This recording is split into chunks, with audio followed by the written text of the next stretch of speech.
Sanghamitta day. So very much in Sri Lanka, very respected Sanghamitta theory. And wherever we are, I think especially for ladies, it is good to think of her and her courageous movement, right?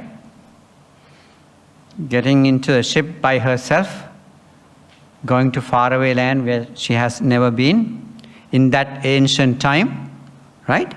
It's a bold action. And what it says is that her father did not like to send her, because normally fathers like the daughters, right? And he didn't want to send, but she insisted. That's how the story says. And because of that bold action, what do we have today in the world? Bhikkhuni Sasana. That is the beginning. That was the beginning. And from there it went to China. From China it went to Japan and Korea. And whole Asia, I believe even, I did not hear in Thailand, but Thailand we had a relationship for a long time historically. Sri Lanka and Thailand, they exchange. Somehow that early Bhikkhuni Sasana in Sri Lanka disappeared in 11th century, somewhere around 11th century, after 11th, maybe. So, but which started from the same root, we still have in the world. So anybody, if they like to bring it back, if we are not biased, we can bring it back from China. So they still have it.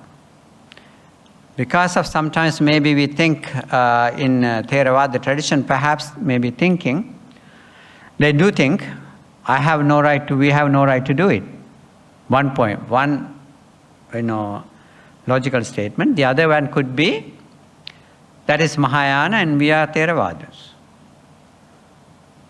Without studying, one can say it, but if they do study, they do have same principles, and only geographically they did change their attire. That's all what they change. So if they like to wear that same style, they can do it, otherwise they can do it differently. So in that sense, we are very lucky. World is very lucky. Dhamma is existing. Now the matter is that if we teach the Dhamma or not, right? We have to think, how much are we teaching? How much are we eager to learn? So that both sides. Not only the teaching part, we also as students, we have to think about, are we studying and practicing it, right? We have a lot of things added afterwards. Some are not really, as Buddha taught.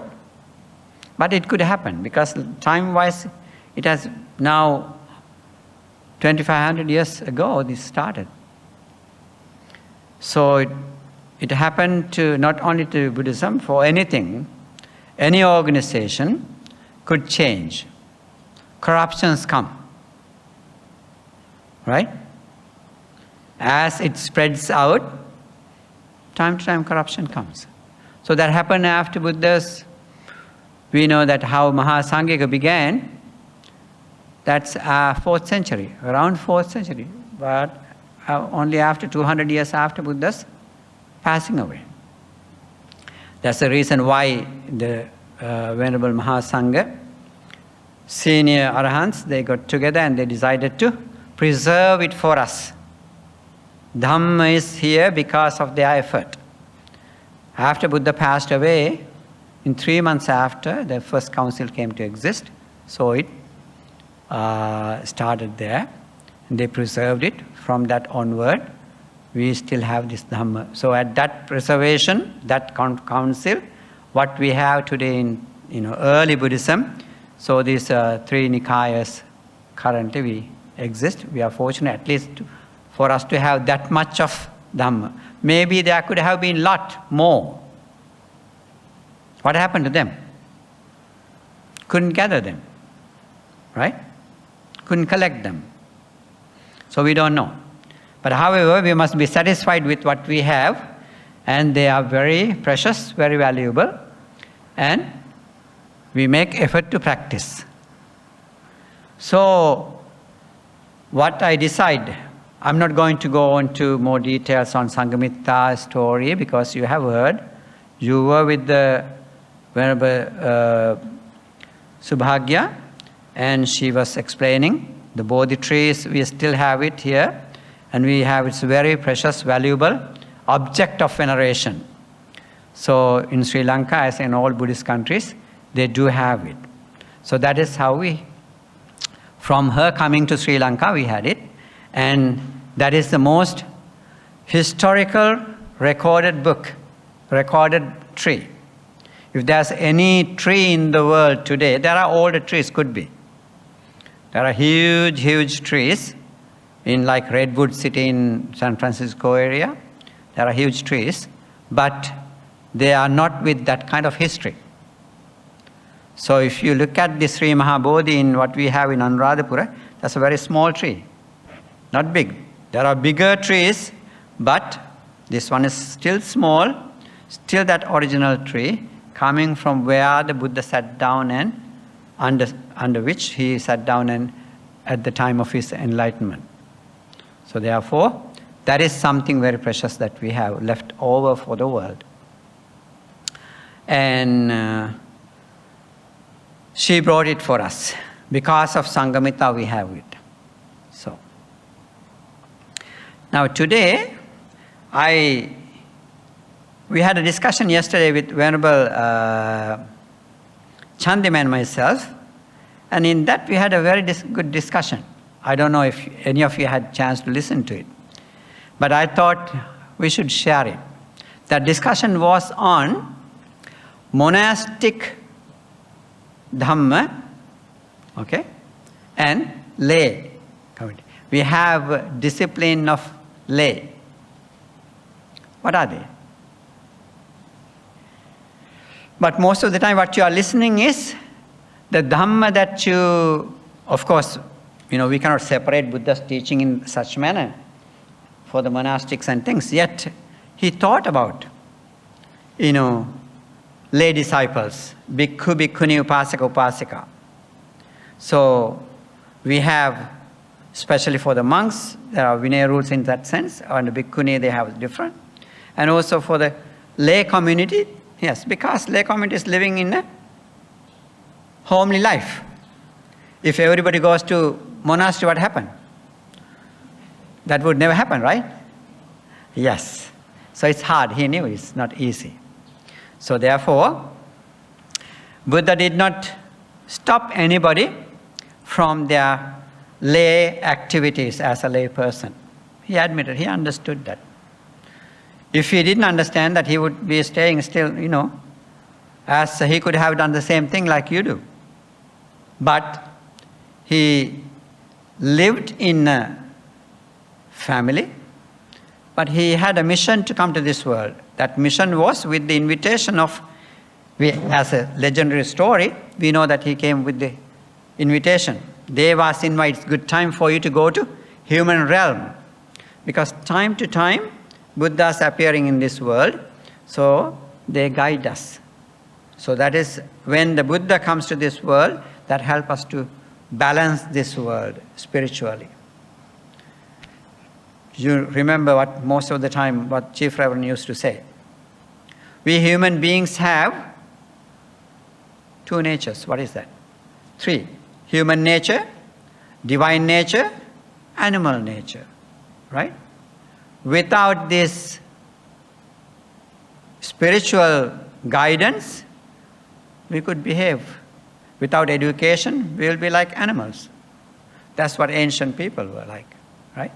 But among those, ancient people, we had people with innate qualities, innate wisdom. That is how it comes to existence. Slowly, slowly, slowly, that Buddha comes. Buddha is the flower of mankind. That's why, Chief Reverend wrote that booklet. right? So he guided us. So that enlightened being. So it is not just he enlightened, but he enlightened after performing virtues for such a long time. I think I mentioned, whoever was here before, that 4 years plus time period he was performing virtues to be the Buddha. Right? And he became enlightened being to serve the world. Compassionate action. He was compassionate being. So, after realizing it, so he was teaching. But remember, sometimes there's a huge group, sometimes only one person. Sometimes just looking at one person but huge group, he was teaching. You can see that many occasions that's what he did. In that teaching, at least one person benefited. At least one person benefited. Or the whole group could have. There are certain occasions, whole group benefited. 500 became an arahants. That's how he says. Right? Who are those people? Those are the people who have been practicing as little by little, improving themselves, adding those virtues, improving those qualities in them. We know when we read those stories of venerable, monks like Sariputta, Moggallana, all these different stories are there. Read them. It's not one lifetime story of any of those. Many a times that they have been performing these virtues and they became, enlightened beings. So, I decided to talk to you about Patta Kamma Sutta. Simply, this is for lay, how as a lay person live. What should be has been done. It's a very interesting story. There are many. There are Sigalovada Sutta, right? And Mangala Sutta, right? And Parabhava Sutta. All these are for us to, as a lay person, how can we correct ourselves? How can we practice Dhamma? So we learn from it, little by little, we add into our lives and we perfect ourselves. So it is coming to, spiritual path. So many a times, even the monastic, what he taught to the monastics, he referred to this. He mentioned that this is how it is. So even this particular discourse, I mentioned just now, Patta Kamma Sutta was taught to his disciple, lay disciple. There are two chief disciples were there, Anathapindika and Visakha, right?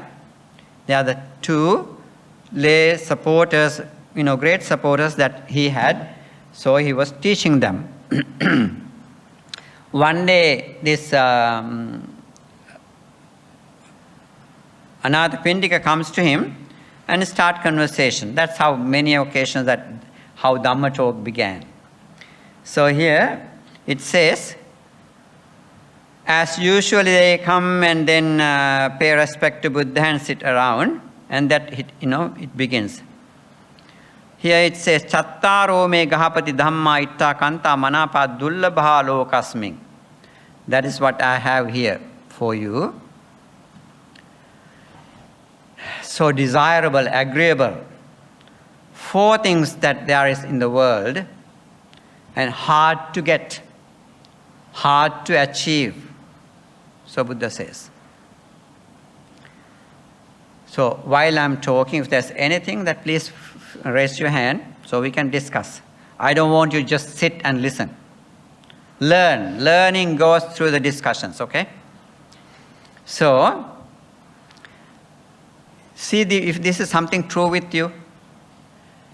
So here he says that 4 things are very important things. So Buddha says, this is called Gahapati Dhamma Itta Kanta, desirable, agreeable for you. May the wealth come to me by legitimate means. Righteous means legitimate in the sense of, he says, righteousness. It's not something unusual, not something inappropriate, not by stealing, right? Not by deceiving someone. But whatever righteous manner, it should be coming. Buddha was telling to him.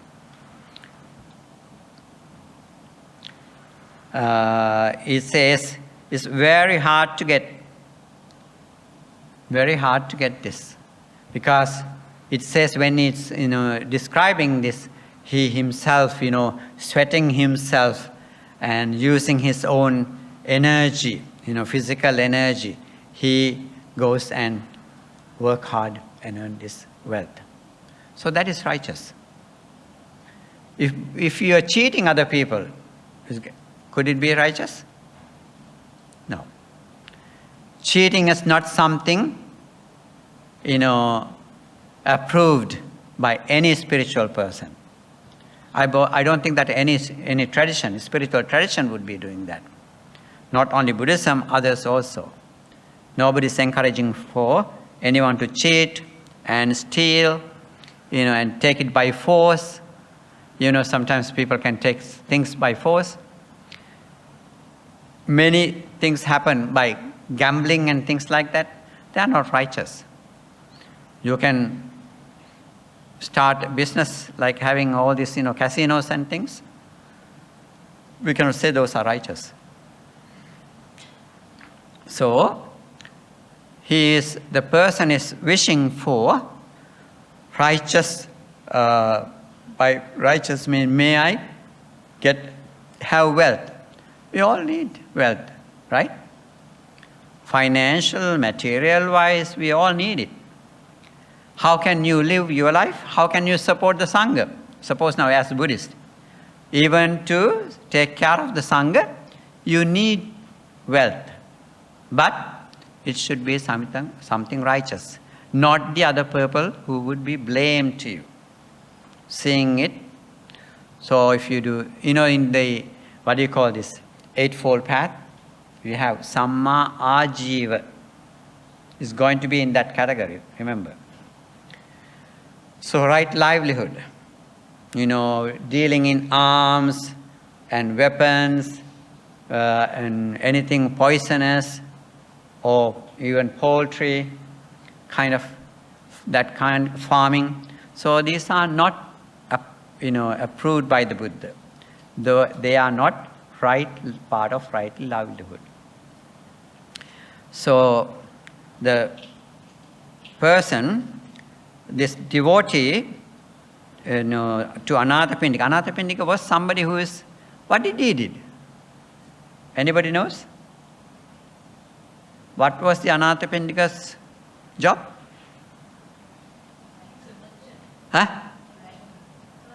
Merchant. And what I have learned also, that he was a money lender, banker. In today's language, he was a banker. I hope he was righteous in that sense, You could have, legitimately you can get some interest, not too much. There are people who are making opportunity, they really charge people a lot of huge interest. So I don't think that because he was one of them. Because as a supporter, he was taking care of all the monks for a long time. His mansion is not far away from where Buddha was living, from Savatthi. It's nearby. So every day, his mansion was open to Sangha. So there it says, many a times, 500 monks were feeding every day. And also that he became very poor at the end because maybe he lost his interest in his business perhaps. Want to dedicate more time into the sasana perhaps. And after having got wealth by legitimate means, may the fame come to me together with my family and my teachers. That's the second thing. Very agreeable, desirable by anybody. Once you make yourself known, you want to, everybody to know about you. You can see that today's society too, right? That's how we are. That's human nature. Once you hardworking, you make money, you became visible person. So that visible person he was desiring for, I should have a good fame. Not just desiring for that he is working, in the society. So he come to know about it. So he's desiring for my fame come to me. May fame come to me together with my family and my teachers. So bringing respect to your family and to your teachers too. So that is his second wish. Number 3, may I live long, keeping alive for a long time. Isn't that what you hear even when you come to temple? May you have a long life, right? Sukhi Digghayuko Bhava. Even that's come from Buddha's, teaching. Live long life is important. Without any sickness and diseases, right? In good health. So good health also something that we wish, together with long life. And third wish is, when my body breaks up after death, may I be born in a good place, a heavenly realm. Isn't that our wish too? Isn't that your wish? All of us, I believe. So this is a wish that all of us have, especially as a lay Buddhist. This is not something that new. It's not Buddha says himself desirable and agreeable. So he sees that. What is human mind is. So did he say no to this? No, he did not. He did not. He knew human mind, human beings like to enjoy their life. He never said no. So as a lay person, so he encouraged, live peaceful life, happy life, and do the right thing. That is what he did. But most of the time, these are basic things that we have to learn and practice in our everyday life. So we know this, and in the regard to vocation-wise, always what we do is, what we have to do is wealth towards the wealth. So what you do, you have to improve your understanding, your knowledge, your skills. Those things definitely you have to do. Without that, you will not be able to build up this kind of life. You can desire, but desire is only a desire. You keep burning yourself. Right? Yearnings and burnings could be there because you didn't develop necessary skills. So therefore, education is important. Working hard is important. If you are a person who doesn't want to have education, but you must have skillfulness, craft, knowledge of doing some things. So with that, definitely you can become, we can earn wealth as you wish to have. So therefore, Buddha encouraged us to. See now in Mangala Sutta, Bahu Satchancha Sippancha. So he says, so you have to improve your understanding, knowledge, education. Sippancha, all this kind of craftsmanships that you have, skills, you must develop. Then you can earn your living and you can have a successful living. So therefore, Buddha encouraged and also he said that be energetic, right? Be determined. As I always remind you, role model is the Buddha. Those perfection even help us to improve our everyday life, to be a successful person, whatever the field you are. If you are determined, you can do it. You can achieve your goals. So therefore, Buddha's statue is always reminding us that those perfections are helping us. Not only for Buddha to be Buddha, but for all of us to be successful in our whatever the vocation, whatever the profession that we are in. So therefore, we all have to work hard. So in Pattakama Sutta, he is reminding us this, remember.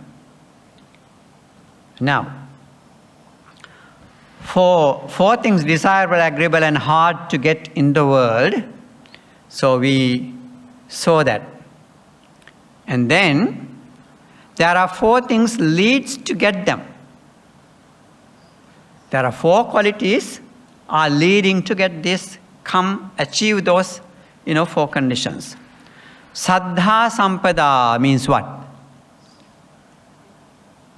What is the word that most of the time you use? Saddha Sampada. Faith. But in the terms of faith, when you hear it, it's a blind faith. Right? In the teaching, according to teachings of the Buddha, that Saddha is confidence. Great confidence on the Buddha's awakening. There used to be a time that people asked, is that real? Was there a real person called Buddha? Kind of, suspicious attitudes people used to have. Even in the West, there may be still, because they don't know. You have learned so much about Buddha, you have been to those places on pilgrimage, so therefore most of us in the Asia part, we have heard about him. But part of the world, they don't know anything about him. Currently, they are becoming a little by, they are becoming fortunate because through the internet, they have an opportunity. They hear about the meditation. They're still reluctant to practice. They are scared of. Because conditioning is so strong, people don't want to go away from what they are in. Insecurity feelings there. Yet, they are coming aware of it. Saddha is confidence. In accomplishment in faith, it's when noble disciple has confidence in the realized one's awakening. Then what do we do?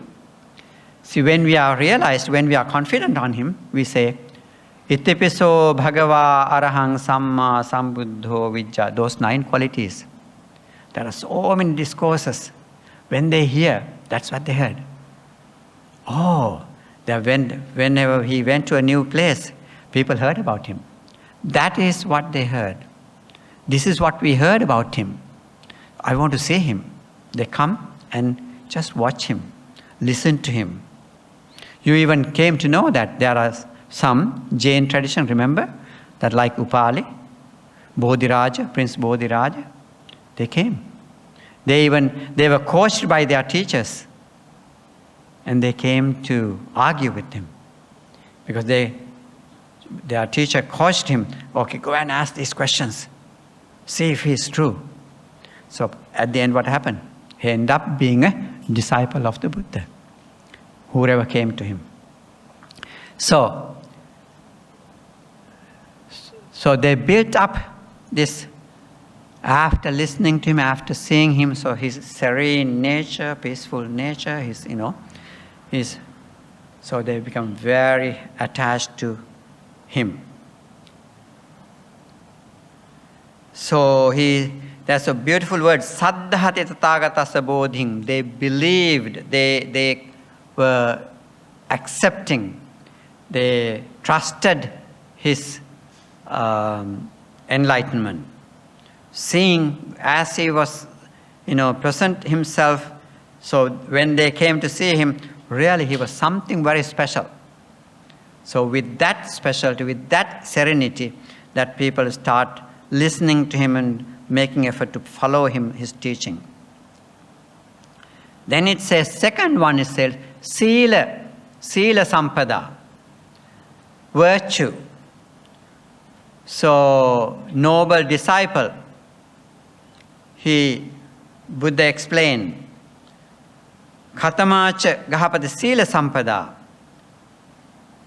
So, many a times, remember, these are very simple things. What you have learned, what you always say when you come to temple, or at even your altar, in front of your altar at your home.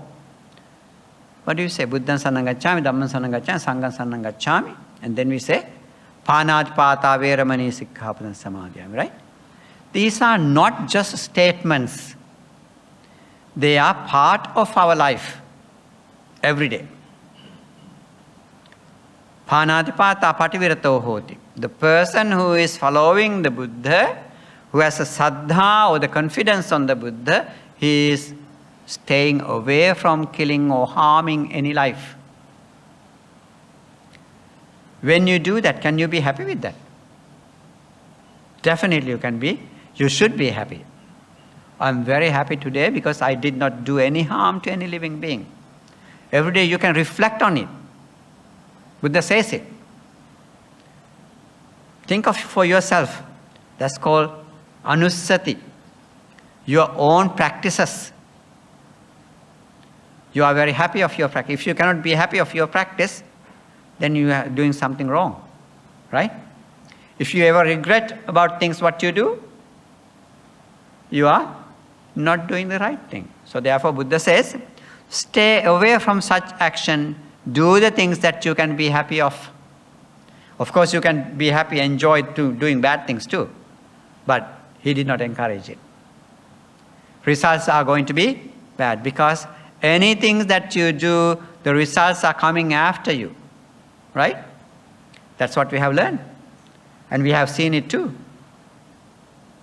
So therefore, Buddha encourages us not to do such things. So remember, those 5 principles are the principles that for you to practice in your everyday life.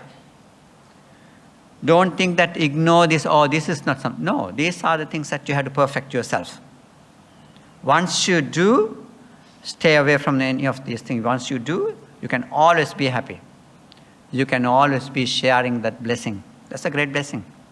Great skill. You can be happy. I never steal anything. I never lie to anybody. I never harm any living being. I never get intoxicated, violated that, principle. And also remember that I always remind, with the lying, I always say that even we have to control ourselves. Our emotions are so strong sometimes. We lose our patience. Remember, patience is one of the virtues. Perfection Buddha did. Okay? Therefore, if you just put your palms in the morning to the Buddha, all these things should be coming into your mind. So for today, I have to have a great, whatever you have to do, that determination to do it, patience to do it, and your perseverance to do it, and your metta in your mind. So thinking all these things, you have to start your day. I'm going to be really practicing myself. I know I'm weak I lose my patience sometimes, but I really want to do it today. So if you wish, remind yourself, resolve yourself daily basis, that helps you. That's how we should be living our life. And otherwise what happened when you go to temple, you go listen to these huge sutras, what happened to you? You get confused. Right? These are the basics. Basic we should be make perfect ourselves. Then we should be aspiring for those, great wisdom. So our great wisdom is, once we understand this is going to be our great wisdom. That's good enough. We must be satisfied.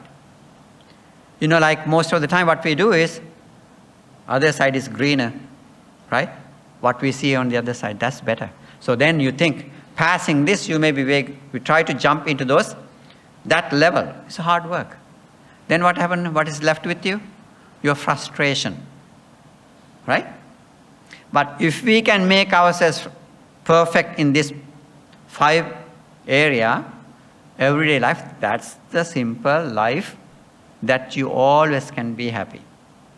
I'm happy myself because I make my good effort to practice. I'm living according to Buddha's guidance. Can we make ourselves in that? We should be able to. That is the Dhamma that we are practicing. This is Dhamma. Sila, virtue.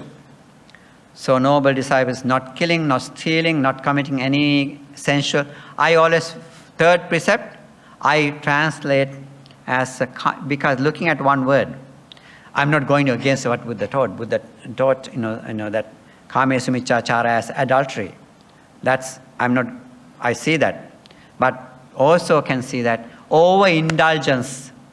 Remember, kamesu miccāchāra. Kamesu is plural verb. So, 5 senses. Seeking sensual pleasures, we can overindulge. Buddha did not say not to indulge. He knew. That's how human beings are. But do not overindulge. Overindulgence could be, crossing the line. We should not. That's what it says. Clinging to too much into those sensual pleasures. Remember, we are operated by 5 senses. Nothing else, right? Only 5 we have. With this, we are creating a world. Isn't that true? Isn't that how it's happening? So therefore, we have to manage. We have to control. Not to be a slave to this, but go with, moderation. So this is what Buddha said. Even for us, he said, Bhojanam hitamattanyu. Especially, he was reminding to bhikkhus, Bhojana, what you eat, you have to be mindful. Not to be too greedy. Not to eat too much. If it is too much, it means that you have gone beyond the level that you should be. So, he was guided us in very carefully in this, so that way we can let go. We can maintain ourselves, manage ourselves. Number 3, sorry, I have wrong spelling there. Chaganusati. I put 2 A's thinking that A become A, right? A become A. Chaganusati. Chaga sampada. Chaga is charity. Chaga, we all do practice. What is the difference between dana and chaga? Dana and chaga. Dana we give, right? Give away. So giving dana, maybe we aspire, we as we were reading before, may I be able to be rich perhaps? Because you are giving, normally I have heard that. Yesterday morning there was one gentleman who was wishing, may we and all that friends who are coming here to participate in this dana, may they have good health, may they have happiness, may they be success in their whatever they are doing. Such, it's beautifully he said, even though none of you were, I think many of you were not there at the time. So he was one gentleman who comes every day to offer dana. So he wished for everybody. Very legitimately he was doing that. In chaga, chajjati iti chago, to giving, gone away, to eradicate your holding, chajjati, let go. So chaga, you have things, you give it away. So noble disciple lives at home rid of the stain of stinginess. So that is what he is doing. Noble disciple who is a practitioner, making effort to rid of stain of stinginess. We all have. Sometimes there are amount we can give. Certain things we cannot give. But we have to dilute our mind. Because he said, in one of the discourses, he reminded that we promise always not to steal, but he also said in another sutra, stealing is not, not killing is not enough. We must be able to share with the others. We must be able to support for those other beings to live. So then we can be happy. Because what we are collecting is not going to be with us forever. That may be sitting here. We may be desiring. There used to be many people during the Buddha's time. There used to be millionaires who didn't use any of those millions that he collected. Only after he's gone, people came to know that. One day, King Kosala came to Buddha during the noon. That's inappropriate time. So Buddha asked him, why? In this untimely manner you was rushing here. Oh, Bhante, I just came from such and such place. There used to be a man, he dead. And I went there to bring his valuables, treasures, millions, gems and silver and gold. They all. When we are looking at it, that man even did not eat anything. He didn't wear as a millionaire. He didn't use anything as, in such nature. What happened? So this is what you do. Become greedy and you do not spend them. Use them. Paribhoga sukha is not there. Paribhoga consuming. You didn't consume. What we earn, what we, collecting wealth, we must be able to use. Some people cannot do that. Hard. So therefore, it's without being such, so noble disciple lives at home rid of the stains of stinginess, not to be like that, but to, getting rid of, polishing your mind, sharing what you have. That's how he does. Freely generous, open-handed, loving to let go, committed to charity, loving to give and share. So, that ability, there are, among you, I'm so amazed sometimes the way that you are taking care of the monks, taking care of the others, how you are every day participating in. I was so amazed, with some people's ability. That's a great skill. So great skill that you have without holding back. You do what you're happy with what you have and what you are sharing. So that is Chaga Sampada. Then Buddha asks, what is Panya Sampada? So, what is the problem with Panya here? When your heart mastered by covetousness and immoral greed. So sometimes people have desires so strongly. Abhijja domanas, abhijja, strong. I think that's the word that Buddha used here.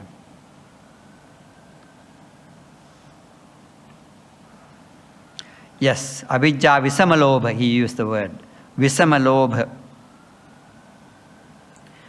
When we are desiring for seeing another person's wealth, we strongly desire for it. And when this happens, what happened to us? We do what we are not supposed to do. Seeing somebody else's wealth, we become too greedy. Having greed on that, we do unwholesome things. So many. That's what Buddha says in the sutra. So we must, noble one, the person who is practicing, he knows this is not appropriate for me.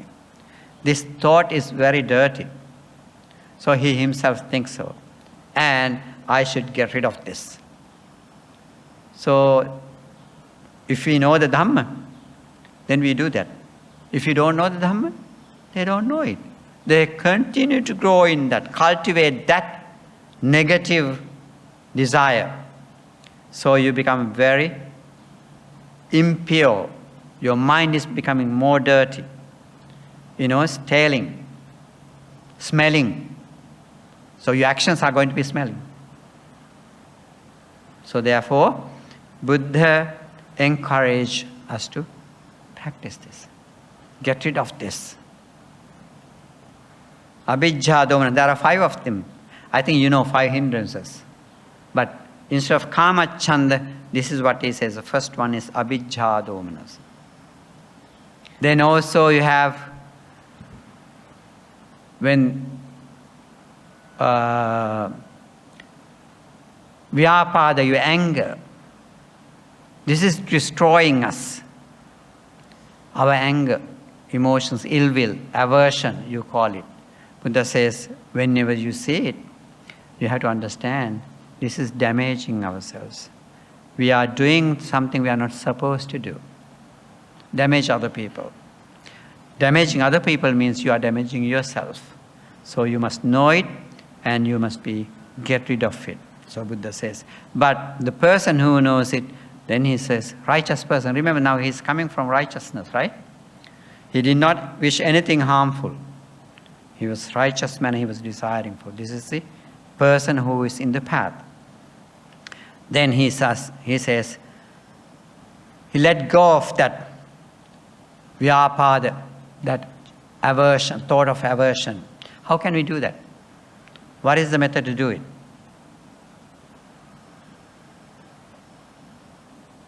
Anger, to get rid of anger, what is the opposite practice? Metta.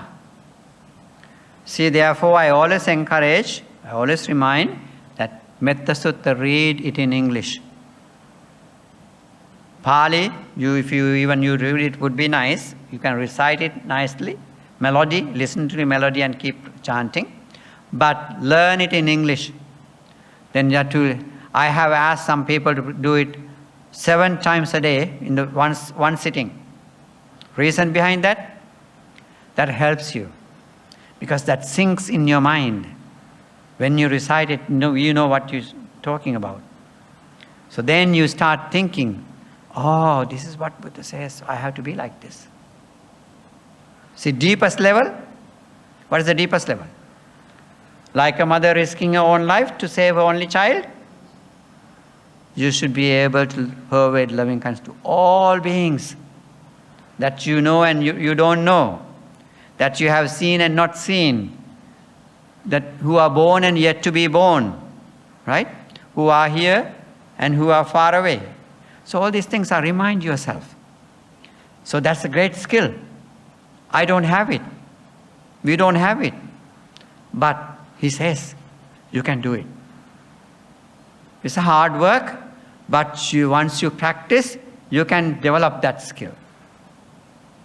Buddha didn't say that's something impossible. For monks, that's how he said. But maybe then you may be asking question, being at home, how can I do it? We have got time, right? Yes, but at least start doing that. Not as, even though since that very simple thing, if we set our mind, if we train ourselves, we can do it. Because simply look at it, what he says. We have long lists, sometimes our versions are different. But simply what Buddha says, Sabbe satta bhavan sukhitatta. Right? May all beings have happy minds. While you are driving, can you think of it? Yes. I do recite it as myself moving around. If I'm by myself, so nothing else to do. Either I listen to something to learn, or else I recite it myself. My mind is going, it reminds me. You can do it. When you are driving by yourself. Most of the time I know that what you have is you are planning for your work. As you do it, as you are driving, you are not living on the wheel, but you are planning what I'm going to do after next, right? But if we train ourselves, all these things are the way that we, organize ourselves. But if we organize ourselves, definitely we can use that kind of time. If suppose now you are in the train, sit down and we can think of it until you get to your time. Just practice metta. This is something that we do. So we know that it's a possible thing. So you can do that too. That way you cultivate your metta mind in every day. If you keep cultivating it, you are living in it. You are sharing with the others, whoever you met after that person, suppose now your colleague is working, asking questions, you answer, and back to it. If you are not engaged in, something related to your work, you can get back to your mind, your practice. You're always practicing. Because our minds are always active. That active mind Use for something very beneficial, very helpful, very spiritual. So that commitment you have to do first. You set your mind and you can do it.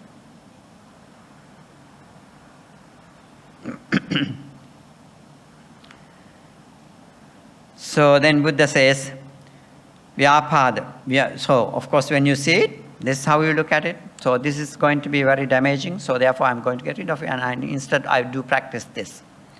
So likewise, Buddha says, Thenamidda. No, hindrances. Thenamidda is our sloth and torpor. Laziness of the mind and laziness of the body. When such time comes, what happens? What are we supposed to do? Get up and walk around. You know, your what do you call this? Lazy nature. You know, if you continue to sit, you will fall asleep. You may feel like go and sleep. No. So we have to encourage ourselves. Pick up our courage and start doing, be active. So there's one of the discourses where Buddha was teaching to Venerable Moggallana, one of his chief disciples. He was falling, sleepy because as he was meditating. So Buddha went and approached him and said, no, this is not the way to do it. Teach your ear, teach your nose, and just get rid of that lethargy nature. So you have to see it yourself.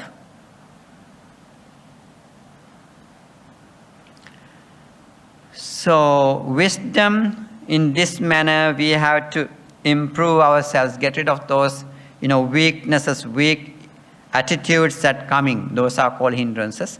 So therefore 5 hindrances we have to get rid of, Buddha says. Then, since we don't have much more time, so we are almost done. The 4 fitting deeds that noble disciple does with legitimate righteous wealth. What does he have to do? Now he has righteous wealth. What do you have to do? So it says, he makes himself happy. So when you have wealth, this is what you have to do. Use them, not amass them. Amassing them, what is going to go to maybe huge, chunk of gold, huge chunk of money there could be sitting. But who can guarantee? Right? We are going to benefit from that. So why are you looking at it? Use them. I always remind that, there's one beautiful story in the sutras, Velama Sutta. Young man who was a bodhisattva, Buddha himself in one of his previous lives, he says, my grandparents, they collected, maybe they used, he does not know, but still, and left for the parents, and my parents left that wealth as well as their wealth, what they collected. Now it is there. What am I going to do with this? I should find a way to take it with me. Then what did he do? Distribute. Gave away to other people. People became happy. Whatever he consumed, that's consumption for his own consumption he kept. And the other whole thing, for a long time he gave up. So he was happy seeing the happiness of people who received it. The needy people came and took them. So he makes himself happy. He makes his parents happy. Of course, you take care of your parents. All of you do that. In here we don't have that problem because many people, that's a very important thing. Once they are able stage, so they take care of their parents. That we have to do. He makes his family and friends, relatives, and colleagues and staff, even the maids who are helping you. So that's our duty. So, person who righteously earn wealth, we spend for that. So you are making happy yourself and you are making happy people around you. That's the important part. And also secondly, he says, defend against fire, flood. Sometimes fire could destroy it, flood can destroy it, and what else? Kings can take it, taxes. Government can, sometimes who knows? They come and, oh, you have so much wealth, so they are taxing you. New tax laws are coming, so you are giving. And what you otherwise, if you are not doing that appropriately, so it's making troubles. Yeah, there is going to be against you. So therefore, what you do is maybe we buy insurance for that, life insurance. I think when I have my discussion with Bhante, I was mentioning that somebody who was sick, kind of in early 50s, there was somebody who was a doctor, and his wife noticed that he was forgetting. Whereas he was going to go to his office, sometimes he forget pen, sometimes his watch, sometimes his key, office key is not taking. Noticing it, what she did was she bought life insurance. Few years later, he became sick with Alzheimer's disease. After he was diagnosed with Alzheimer's, he lived 15 years after. Now imagine he was not working now. For 15 years he is not working, how can he survive? Just because of that life insurance that she bought, he was paid throughout the time for his every need, his medical needs, and also a caretaker. So otherwise he is going to, I don't know what would happen to her, because she was only person, but luckily the insurance supplied them someone to take care of, caretaker for that doctor. 24 hours he needs. So such things. So therefore it's a good idea for someone who has wealth, righteous wealth, for them to use it in insurance-like things. That's defend your protection. It's hard work. Remember, it's not easy.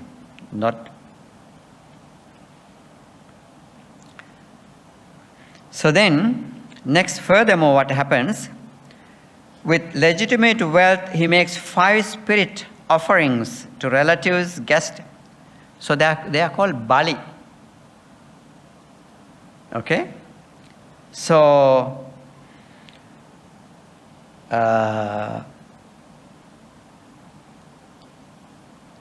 Devata Bali they call ones. Pubbha Peta Bali. Atiti Bali. Guests are called Atiti. You spend that money or your righteous wealth just to make them happy. And you do think of your parents, we all do that. You make offerings. Sometimes maybe we go, children's home, old folks' home. So we know that they are in difficulties. They need someone. So we can go and just take care of them. So that kind of things.